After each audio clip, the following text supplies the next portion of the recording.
average is not invited. Not if you're holding your company off-site in Las Vegas. We aren't on friendly terms with the bare minimum, and unenthusiastic is uninvited. Las Vegas's creative energy and world-class hospitality want to bring your company off-site to crazy new heights. That's why fear-based leadership is afraid of Vegas, and boring won't be there, but it will be watching the meeting recordings later. Plan for the extraordinary at vegasmeansbusiness.com.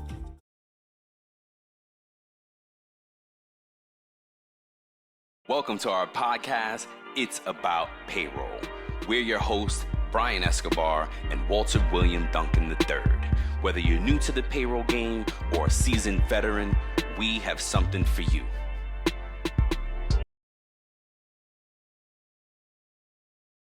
Are you tired of manual employee time tracking and error-prone payroll processes? Discover how TimeTrack Go can revolutionize your payroll and HR departments. Join our upcoming webinar next Tuesday, October 29th at 2 p.m. Eastern Time to learn more about employee tracking for hourly and salary employees, streamlined payroll integration, a powerful mobile app with geofencing capabilities, accurate PTO tracking and time off requests, using an ordinary tablet for an employee time clock, and automatic holiday pay calculation. Again, this webinar is next Tuesday, October 29th at 2 p.m. Eastern Time. The link to register is in our show notes, or you can visit TimeTrack Go on Facebook or LinkedIn to register. Let's go. Welcome back, folks. This is another episode of It's About Payroll. It's about your paycheck. And today we're covering a always classic, fun topic, true payroll crimes. But before we get into it, what's going on, Walt? What's going on, my brother? I'm good. I'm feeling good. I'm motivated and relaxed after a little bit of PTO. Oh, nice. That's dope. Vibes. Doing good, man. How about you? I'm good. Yeah, grind. So something about grind, pushing through, reading something like, I don't know. You just got to keep grinding. That was the answer. Keep going. Keep, like we say, right? Keep learning, keep growing, keep going. Most importantly. Yes. Keep going. For real, man. Let go of the rope. Don't let go of the rope. That's a good one. I kind of think, and maybe just think about sharks. But they say sharks have to always stay swimming. Is that true? I wonder, though. They just sleep swimming. I have no idea. You got to ask somebody who's smart. What about that? Enough, you would think, with all the Shark Week stuff that goes on. For a second there, I thought you were going into the song Baby Shark or something like that. Oh my gosh, no. Oh gosh, no, bro. Don't start with that. That stuff, that song is what they call it, an earworm that sticks in your head and it's just, they killed it. Whoever started that stuff killed it, bro. Yeah, I'm gonna tell myself a little bit here. It's part of the inner kid in me, even though I'm in my 40s now. But a song that stays in my head is from Encanto. We don't talk about Bruno. Which one? Oh, heck yeah. I don't know why. No, so catch. That transcended ages, I think, right? Because adults, it was an earworm. And I think people just use it as, hey, we don't talk about that. Forget it. They killed it with that. Yeah. They killed it with that. Word up. All right, man. So let's get into it with the current events. Let's do it. News updates. So definitely want to send out our condolences and, prayers and best wishes to everyone that was impacted by the recent storms, Hurricane Milton and Hurricane Helene.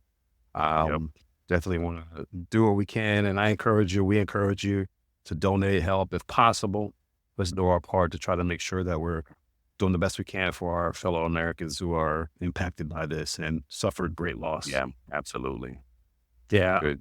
Yeah, and then I wanted to give an update on the port strike. I'm sure some of you already are aware of this. That strike was supposed to happen, but the people that worked at the port decided to suspend the strike until January 2025 because they didn't want to impact the economy. So good on them for doing that. And I thought they actually struck and strike. I thought it went on for a couple of days. A couple of days, but they decided to suspend it because they didn't want to have any impact for the fellow Americans.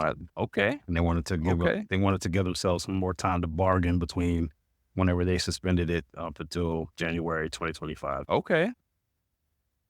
All right. Yeah. Shout out to that. And then, hey, the election's coming up. It's, as a citizen of America, it's your right to vote. Not telling you what to do, but get out there and vote. Pack the election coming up or whatever if you want to. But look, if you don't ever happy, you don't like anybody, then whatever. But now it's time to register. I feel like I had really years ago. Was it the year Obama was? Maybe right before that. I had advocated. I had done the same thing. Like it was election year. I was like, "Hey, go out there and vote. Go out there and vote." Blah blah blah. And one of my coworkers at the time, this is years ago. I'm like, oh, gosh, 10, 15 years, who knows? And they were like, "I don't vote." I was like, "Then you part of the problem." Went in on them, and it was crazy because another coworker was like, "Yo, I heard you went in on this one." And they felt away. And I was like, all right, well, if you're not part of the solution, you're part of the problem. That's the way the math works. You know what I mean? To the extent that it's true, because there's all this speculation. I just heard some news clip that was saying it's not really the popular vote. It's the electoral. It's facts, right? It's not our popular vote. It's the electoral vote that, but if I don't, and then that's the thing, I got to get smart around it because I feel like, but the electoral vote is based on the popular vote, but I don't know. I don't know enough about it. Yeah. So I'm hoping that the vote means something. Even if you don't like the two that are there are always other candidates on there. And either you like one more than the other and you pull the vote away from that right? Or you just vote for somebody else on neither one of them gets to vote, but somebody else gets to vote. I don't know, man. Yeah. I don't know. Hey, but you might have all that said, you might have an impact the upcoming election, much to what Brian was saying. So if you decide to do it, go ahead. Now's the time to register. Get out there so you can vote.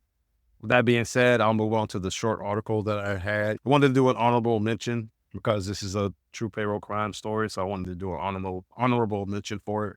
Just a quick story out of New Orleans. There was a former payroll manager that worked at a law firm in New Orleans, and she was guilty of wire fraud. From 2017 to 2023, she stole over $2.5 million. What? $2.5 million. And so what she would do is she would submit false electronic payroll authorizations to an out-of-state processing company and basically put it into her account. And so the only reason that she got caught is because she went on vacation and someone had to cover her for her work. The only reason she got caught, she's not smart, because you leave that, how would you forget? Wait, oh crap. You know what? And that's a perfect example. We have and get into it more. Yeah. Oh man. Bro, if you read the story, man, she said that she started, she went big from the first time. She started taking over $10,000 per check. Dang. Yeah. And then later increased the amount through the pandemic. Wow. Yeah. Yeah, because you said 2.5 million. See, and that's the thing. I always get so curious on the follow up. Did she get indicted? Is she doing time? Did she get convicted? She pled guilty. She was just sentenced. I could not find what the sentence was. She was just sentenced in September this year. And she said the maximum sentence is up to 20 years in prison. She ain't getting no 20 years. But she was ordered to pay it all back in restitution. Yeah. I don't think the what is it? The punishment is enough in these cases. We've seen some with 18 months, 2 years, because it's a non-violent crime. And then you figure, folks, by no means am I encouraging this behavior. Yeah. By no means you will get caught. No, like you can't be like, oh, Brian said you can get away with this and then it's no problem. No, I'm just pointing out our new podcast. It's how to get away. Yes. Yours. No doubt. Oh gosh. Oh, God. Shoot, after they make shows how to get away with murder, but no, I just don't think, because if you think about it, if she got like 2 years, even 3 years, but she has still some of the money, or if she just blew it, then yeah, the 2 years is fine. Yeah, they said that she bought cars. She bought 8 cars with it. Like 8 cars? Yeah. Jeez, what? That's still not $2.5 million unless they were all Lamborghinis, all Ferrari. You know what I mean? Maseratis, yeah. Because then, all the cars go back. But I don't know. It's just, I guess my point is, if you actually saved, invested, and made some other winnings and getting money, you put a bag in the ground of it somewhere, you come out in 2 or 3 years, money's still there, and then the restitution has to be paid back. Yeah, but if you ain't got the money, the government's going to put you on a payment plan. They're going to garnish your wages, or you know what I'm saying? All right, but if I have $1 million and buried in my backyard still, I'm going to come out and be all right. I don't know. It's not worth it for me. Let's get that's great. I know people who went to prison. I ain't trying to go to prison. Yep, sir. There's no way. No. Yeah. There's nobody that I know that's been to prison that says, yeah, I'll go back. Like, no. Ain't nobody. It was definitely worth it. It was worth it. Yeah. No problem. Oh, no, I get it, man. All right, so what do you got for us? Anywho, so you know how we talk about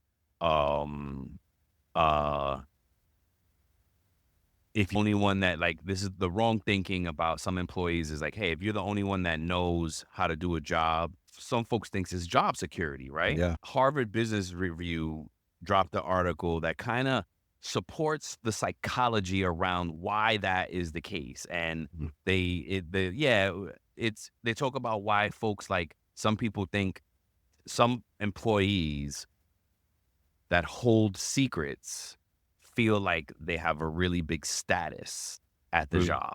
Like, it drives how important they feel at work because they have a secret. But they do call out if they think the secret is like BS, then it's the opposite feeling. So, but all that to say, that for me, it drives that only me. Like, we run into it everywhere you work. There's at least one person in there that you know that doesn't want to share what they know.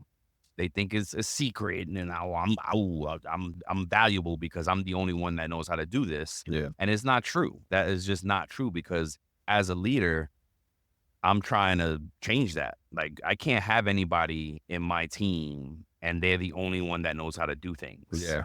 Even my job, I'm not trying to be the only one that knows how to do what I do. I actively share how I do things and what makes me good at this job. I think that's a part of business continuity. Yeah. You know what I mean, right? Yeah. Just in case something happened with you or... See, but you speaking from that leader mentality, you're like, wait, yeah, I agree. Of course you agree. You're a leader. But some frontline workers don't always feel that way because they feel like job security. And people even throw it around as a joke. And I'm like, I don't think I laugh at all when they have. I'm like, ugh. But yeah, so anyway, the article just supports like that psychology around why secrets drive the way employees feel about things. And if you got a good secret that is, I'm important, I'm holding these secrets. That's what you said. Yeah, exactly. For those of us in payroll HR, look, I guess there's a lot of jobs that it's just, it's par for the course. It's normal.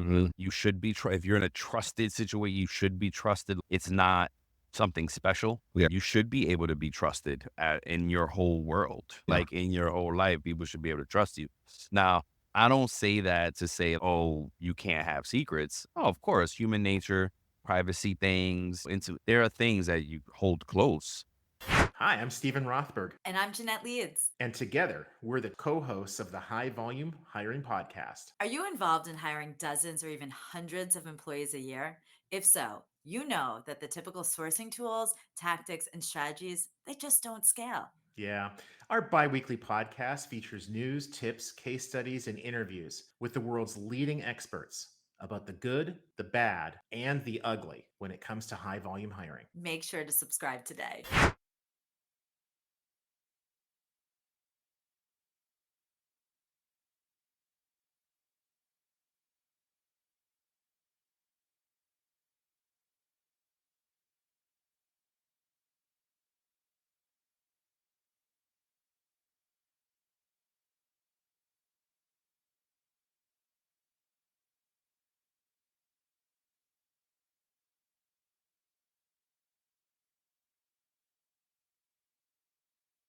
But it doesn't mean that it's a secret. It's just, hey, that's private. is very different than secrets. You know what I mean? Anywho, yeah, I thought it was a good article. Peep that. Check that out, folks. Yeah. Great stuff, Brian. Yeah, man. Likewise, bro. Let's pay the bills. Sir, let's get it. Let's pay the bills. Shout out to TimeTrack Go. TimeTrack Go has introduced an innovative new feature designed to simplify time tracking for both exempt and non-exempt employees. This feature aligns with the recent changes in Fair Labor Standard Act for salaried employees. By automatically calculating standard 40-hour work weeks and accurately determining overtime where necessary, TimeTrack Go ensures precise employee time while maintaining accurate PTO balances. Additionally, the system can identify instances where non-exempt employees may not have reached that 40-hour threshold. To learn more, please contact TimeTrack Go at 888-321-9922 or visit www.timetrackgo.com. That's TimeTrack go.com. Let's go. Let's go. Let's go get paid. Yes, sir. That's what TimeTrack Go means, is get paid. Yeah, for real. Right? Do your time So you can or get you paid. won't get on time. paid. Yep. That's what I'm saying. I love it's like trending. Brittany Fur has put a few of them out where like people are making videos and stuff about finish your timesheets, submit your timesheets. And like people are just holding, the assumption is like it's the payroll person popping up at work with a sign. Yes. Oh, shout out to Brittany anyway, because she's the one who told us about this story that we're going to cover anyway for True Payroll. Yes. But she big timing us, so she ain't got time to come do it with us, because I was like, hey, you should come and be on the show with this one. But yes, Brittany, we're covering it. We didn't get the investigative part in, but you know, our PI is on vacation. Yes. All right. So Walt is going to share with us some of these main points from this true crime. Yeah, I'm gonna cover some key takeaways for the employees that may be thinking about this. And look, it's a real thing. Temptation is real. Whether you believe it or you're not. right. It's a very real thing. You're absolutely right. And it happens in different arenas and happens in different phases of life. You could be in a position in life like you've gone through a divorce, you're a single parent, and you're struggling. Broke as hell. Yep. And look, this article that we're talking about it involves a former employee who was a general manager at Wendy's in Lancaster County, Pennsylvania. She was charged with wage theft by creating ghost employees. She created a good old ghost employee and stole nearly $20,000 over the course of the year. The ghost employee was named William Bright, who was an actual person, believe it or not. Oh. Somebody, yes, when you read the article, it was somebody that she actually knew, but he wasn't involved in it. Apparently he's saying that he had no knowledge of it. Former employee at Wendy's, Linda Johnson, she was responsible for the payroll and logged the time for 128 shifts that were never worked for this ghost employee. The wages totaled a little under $20,000, so $19,898, and were deposited directly into her Cash App account. After suspicions from other employees led to an investigation, Johnson admitted to the scheme, claiming she had used the stolen money to take care of her children. It wasn't a lot of money either, bro. You think about it. Think about it. The only reason why I say that is over time. Did they give the time frame on? It was over the course of a year. It was, like I said, over the course of a year. Think about that. $20,000 over a year is like another part-time paycheck, basically. Yeah. I'm not condoning the action, but $20,000 all at one time is a little bit more desirable. Where I would tend to believe her. She had kids to take care of, and it does not justify the theft. So the time frame was from June 2021 to May 2022.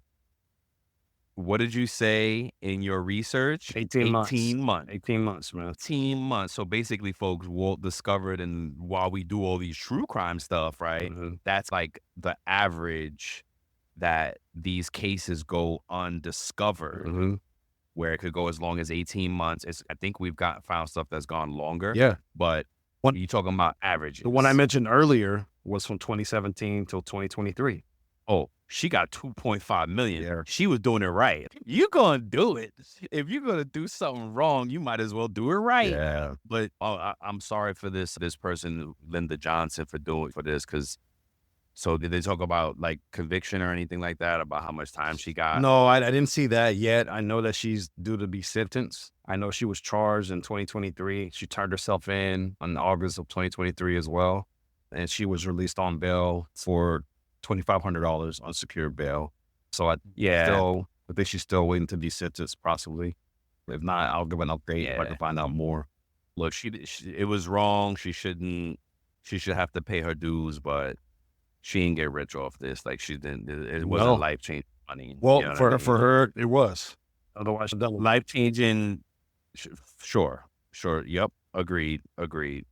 Yeah. Yeah. You know what I'm saying? Yeah. And look, so in my head, it's somebody that was trusted. And what did we find? What did we find out? That some of the CFOs, some of those higher-ranking officials in leadership that do this a lot of times. It's a payroll manager. It's this. Well, yeah. Or a payroll person that is unsupervised. Yes. If you're not checking your payroll person, and ghost employee, for those who don't know, is it just as it implies, it's an employee that's a ghost. It doesn't exist, not a real person. Even though this was a real person in life, that wasn't a real employee to Wendy's. Yeah. You know what I'm saying? Yeah. But although we have seen it where they do use real employees that are terminated or something like that, either way, it's a ghosting type of situation where you're paying money to somebody who's not actually receiving it, and you're rerouting those funds to yourself. And that's what the whole ghost thing is. It's just not a real employee or not an active employee for more of a solid definition. Yeah. Yeah, folks. Look, I think, I think when I see these cases, all these things come into my head, like, all right, money's tight these days. Like, things are going so expensive, blah, blah, blah, blah. I feel like she could have probably made more on a side hustle and not ruined her life. Sometimes the easiest thing seems like the best solution instead of the hard thing, right? Like in that case, it was probably easy for her to do. Hey, I don't have any oversight here. I'm able to go into the system and process payroll and create an employee and say this and say that. And look, at the end of the day, my kids are being fed. We're good. My bills are on time, and they'll justify it. I don't know. Look, I'm not a therapist or anything like that, but I think in her mind, she probably justified it some way, and to try to make her maybe so she was doing something right. Oh no, she was for herself and family. Yeah. She was doing something right. I think about John Q. You remember that movie with Denzel Washington? Think about that all the time when I hear these cases and stuff like that. She's probably the closest one, based on her excuse, to come toward that, because all the other cases we saw, it was like you could tell that they were just blowing the money. And, that's a great example, because right at the end of it, he still was found guilty. Oh yeah, right. You got to go do the time, but it was worth it because he saved his son's life. Yeah. If you don't know, John Q is a movie. Wow, it's probably been a while. Yeah.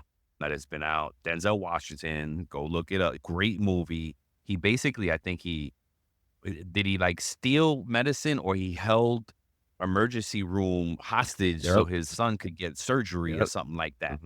And he gladly took the time that was coming to him to save his son's life, because he couldn't get the money so he figured it out. He hijacked an emergency room. And shoot, wow. So you think already that thing is 22 years old already. Yeah.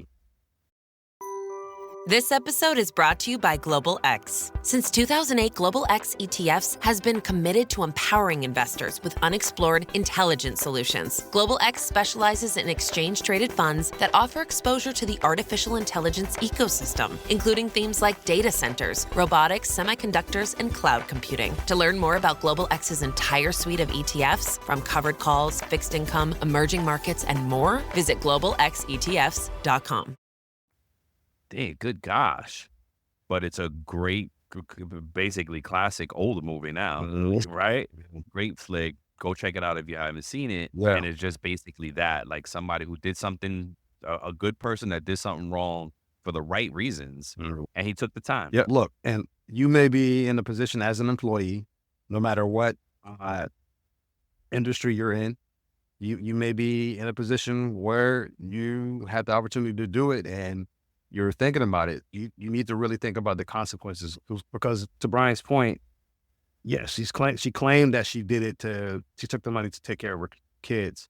That did her her legal responsibility. You still, maybe if it's something the jury or ruling of the judge, maybe he's a little lighter on the sentence, but no, you going to jail regardless. You get caught for that. But hey, it was worth it for her. Great. Think about the risk. You have to think about the risk. Think about the consequences. Think about your professional reputation. This is a general manager.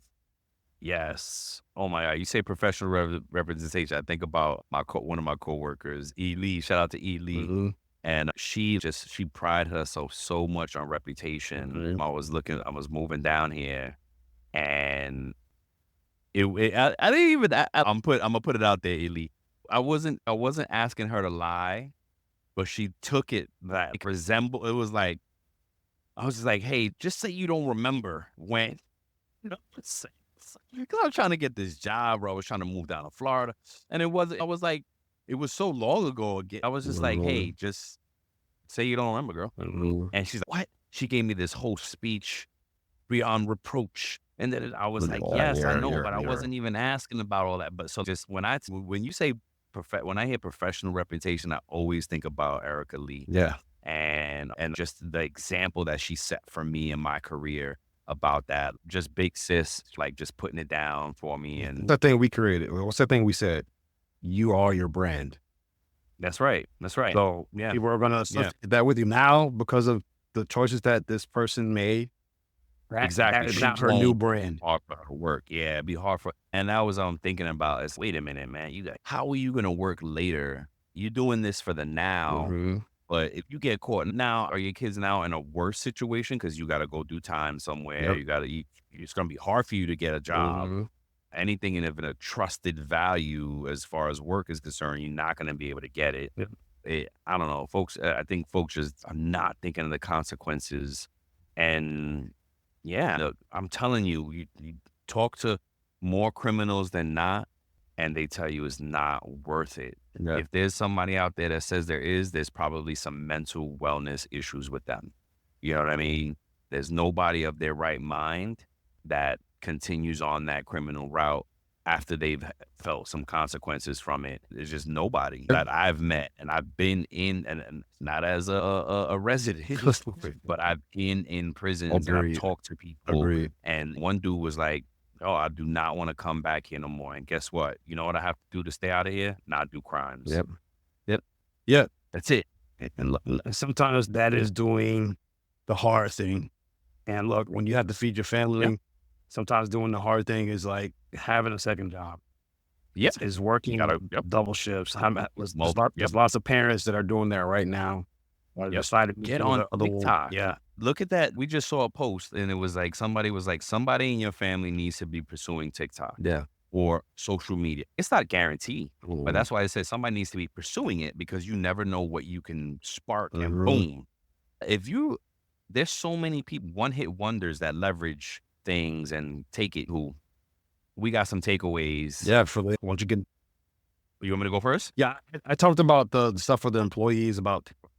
Did you? Reputation. Oh, look at you! Look at you working it in all smooth. So you look at you. Yes, some takeaways for the employers, the managers, and the owners of things, and this could stretch to payrollers as well, depending on how much influence you have in your job, how much you want to help your job. I think it's a great opportunity for payrollers to learn from these things, and even just not payrollers, folks. If you're someone at a job where you can lend insight on things, if you're in HR, if you're a manager, if you're in operations, like almost anybody could go tell somebody, hey, I heard this podcast. It's about your paycheck.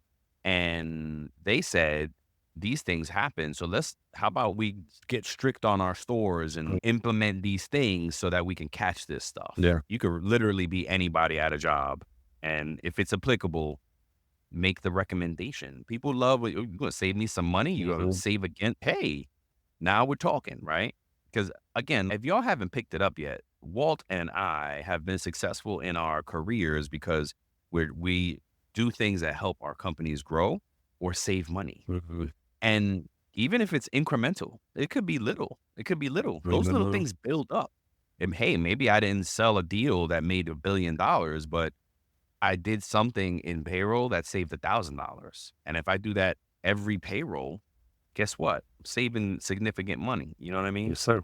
And just for your managers to think, oh, wait, wow, he's doing something that is, or she is doing something that helps, that strengthens the payroll oversight or the managerial oversight, right? So that's the number one takeaway on the employer side is strengthen your payroll oversight. This was a ghost employee, okay? So employees should implement little stringent controls over the payroll process. That should be, first of all, me and Walt teach that literally. We literally teach this to payrollers is you have to have oversight. You have to have audits, right? Controls in place. We teach it in our course. We say, hey, these type of things happen and these are the ways to protect against it, right?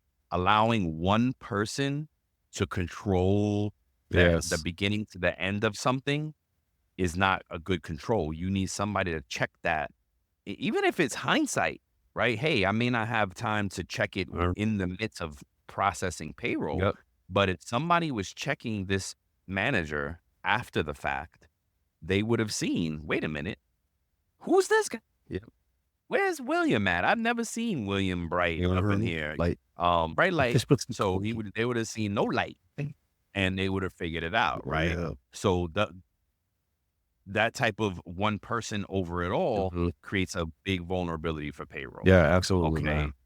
Regular reviews, multiple approval steps. And especially now with systems, one of the big questions that we get when we teach is, how does a payroll system help? And payroll system helps because you can build in workflow, you can build in controls, you have robust reporting that allows you to analyze this data. Sometimes a really good system has the dashboard for you already and is calling out the things. And as AI continues to grow, I imagine these systems are going to start catching a lot of this stuff for us. You can have those processes in place. And just start reporting it up. But guess what? If you have only one person in the system that knows the whole system and nobody else knows it, as I was saying earlier, the secret, not good. You remember that story that we did? It was one of the true Payroll crime stories where a person in California or something like that was the only person with the access, the login credentials.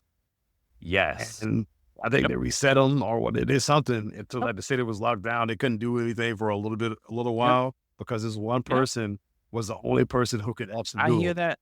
I hear that story now in technology cases still. This person had the only login, they left, they're gone. And I've heard that time and time again. Use of technology, as we're talking about paywords and passwords and this stuff, right? Use of technology, you got to make sure you have redundancies, right? Because employers can leverage automated payroll systems that flag suspicious activity. Such as excessive shifts. That's a time and attendance system. Use a good time and attendance system. Shout out to TimeTrack Go. We'll check them out. If you don't have a time and attendance system, go look up TimeTrack Go. Go get it. Employee reporting channels. Encourage a culture where employees feel comfortable reporting suspicious activity. Okay. You gotta anonymous, make them feel comfortable doing it, right? In this case, employees will raise the concerns for you. That's an awesome thing, right? Radical transparency. If employees feel like, look, you stealing, that takes away from what I can grow from. No, you can't do that. Comprehensive audits is another one. We talk about this in our courses ad nauseum because these are the things that help you catch this stuff. Have good audits. And then 5, the last one is insurance and recovery. Employers should have fraud insurance in place to protect against losses. In this case, the restaurant's insurance covered nearly $16,000 of the stolen amount, reducing the final impact on the business. That's good. That was great. Yeah, that's a great. It reduced the loss because I'm sure there's a premium even there. Yeah, I got insurance. I lost 20,000. I got $1,000 deductible. Yeah. Okay, 16,000 was what I get back. Okay, hey, that works, right? Because it's helpful, and that's what it's out there for. Build the safeguards, folks. If you're an employer out there, you may say, or a manager. Again, if anybody with influence or that somebody's listening, build in these safeguards and help them minimize that risk. Yes. Because it could add up a lot of money, man. Yeah. So, because think about it, if you're a payroll manager and you have a team of people that process payroll for you, but you process the corporate payroll, you should have at least, in my opinion, there should at least be one person on your team that you trust enough, just in case you're out on vacation, that they can process the corporate payroll in your stead, right? Yeah. So, like, Absolutely. that's an example of you not operating in a silo. Because me, if I operate in a silo, I'm the only one processing the corporate payroll. I'm the only one with access to do that, to run reports and stuff like that. That may bring a situation up where that temptation comes into place. And God forbid, the situations in my life, there are prevailing situations in my life where I decide to do that because I need the money to do that, because the bills are piling up and, hey, mortgage is behind, stuff that we're struggling. Like you said earlier, of us are experiencing hard times. What is that? What is that stat? Like 50%, 60% of Americans live paycheck to paycheck. 70% is 70% of Americans 70% live paycheck to paycheck. So, think about it. Well, and that's right. Exactly. So, it's a perfect segue into the safe talk. In your opinion, was the failure on multiple levels, since this situation wasn't prevented from the beginning, especially since an external audit found the issue? Oh, is that was the case with this? Yes.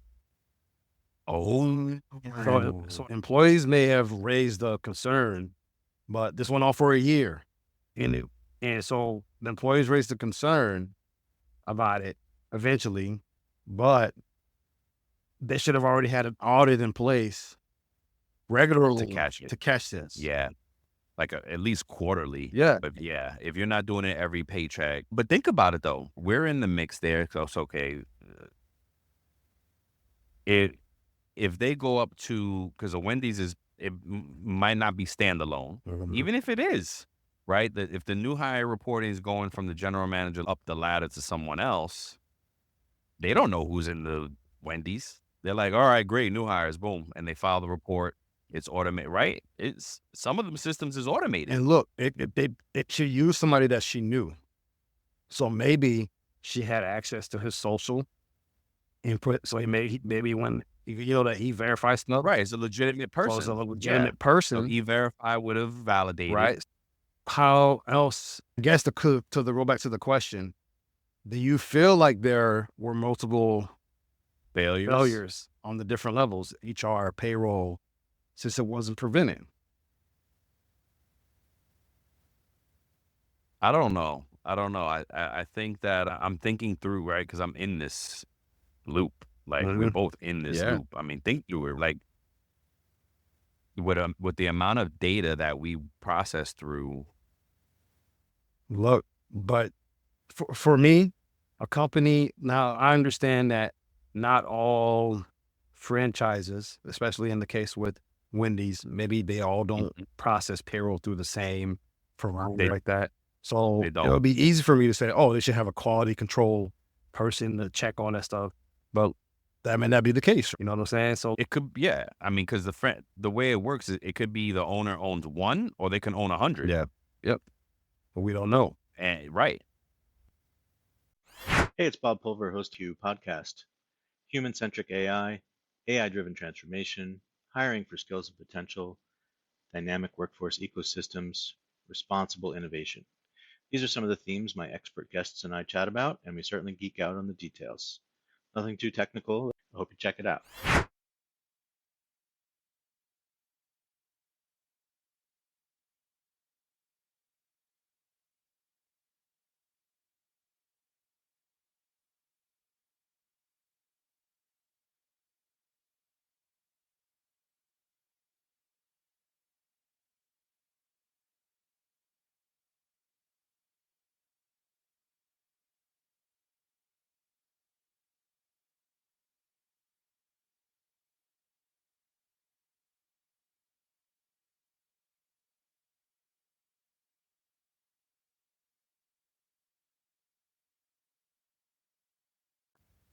believe me, I do think of ways to try to prevent this stuff and catch it. So Clearly, there was a failure somewhere.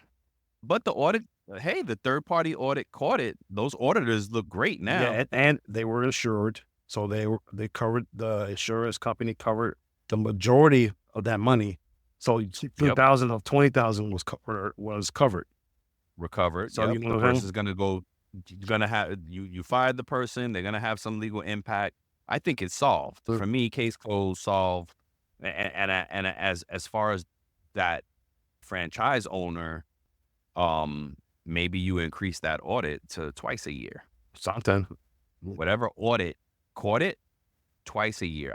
I do an audit that's fairly simple, and it's checking direct deposit accounts. Mhm. So Okay. I'll run a report and see how many duplicates Mhm. I have, if any, on direct deposit accounts. Now, that's not to say, hey, and by the way, folks, we're running over here and we're talking more payroll stuff here. Feel free to drop anytime, but this is interesting stuff. The audit, that's not to say that you can't have duplicates, because I have run in situations where Yeah. I have a man and a wife, or a spousal couple, a Mhm. partnership, even parental parents Yeah. and children that share direct deposit accounts. And look, in this case, she was having the funds direct deposited into a Cash App a cash app. direct deposit. Yeah, but still, there's this, which they probably can pull the info for and look it up somehow. I would love to see how they actually caught this, Mhm. because there's probably another way that I'm not even thinking of on the employee standpoint. So that's one of the ways I catch it. Another way that I not catch it, but encourage a check, is if I onboard like a new manager at Endeavor, new school leader would come on, and I would encourage to see everybody. I would say, hey, Right. here's how you pull your roster. Please make sure that you put a face with all these names. Mhm. Validate who these people are. Yep. And you know who your team is. And they were small enough that it was an easy task, because oh yeah, of course. And everybody was super professional, and they, oh, absolutely, no, without doubt. But it was just something to do. That's another way. Mhm. And you could warn, and that's a way you're warning the manager as well, because if they were fraudulent, that kind of let you know, oh shoot, Brian talking about, I need to see all these faces. That means he's looking at this already. So Another good audit before we close this out yeah. is because she manually entered the time for this person. Oh, So you can do an audit, because most That's a good one. time systems, you can see who made the entry or made the Yes. punch. You say, oh, why did Yes, she that's hit? a Why did she really enter good all one. this stuff? That's a really good. So what Walt is saying, if you have an automated system and 1 out of 1,000 employees are automated, and this one person is getting keyed in their whole time, Every all the time. every time, that is called, not that it's impossible, not that it's, no, meaning something's wrong, Yes. right? It doesn't have to lead to fraud. Yeah. It could lead to, Training. oh yeah, that's my son, and I Mhm. just do his thing all the Yeah. time. Or, oh, that's, you're gonna find something Yeah. wrong behind Yeah, that. yeah, yeah. Like, why are you doing it for this one? Mhm. Oh, it's my friend, and Yeah. it does. I'm not saying it's right at all, but it's gonna be something wrong Mhm. behind that. Mhm. You know what I mean? But that's a good one. That's a good one, and that's the thing. That's why we say use reliable systems. Go get the TimeTrack Goes. Go get the systems out there that are reliable, because you can pull these reports, you can create these audits, you can create the bells and whistles. Another one, for instance, is some systems will let you know if my direct deposit information changes, Yes, I get get a an email notification. from my system Yeah. that says, hey, your direct deposit information just changed. Mhm. So if somebody was able to hack into my account and change it, but they didn't reroute the email, like they didn't know enough to change something Mhm. else, guess what? I'm going to get it, right? Yeah. And even if they change the email, you're going to get that as well. There's going to be notifications on it. So that's a good way as well. They're a bunch of little things, right? You know what I mean? And folks, just listen to the episodes. Go look at our auditing ones. Go look at our true crime ones. We talk about it all the time. Every time it comes up, I try to think about new stuff to share. Hey, reach out as well. Let us know Oh, when they heck yeah. any audits, any checks and balances, clever ways that you use. any controls that you use currently. We'd love to hear about it, man. Folks, That's it, folks. level one. We went a little bit over today, but we'll be all right. Yeah, it's all good, young. Until next time, We love you. peace. Peace.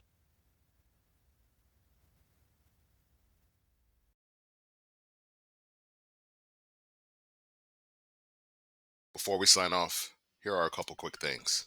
Don't forget to follow It's About Payroll on LinkedIn and It's About Your Paycheck on Facebook and TikTok. Thank you for being part of our payroll community, and thank you for being a part of this journey with us. Until the next time, keep learning, keep growing, and most importantly, keep going.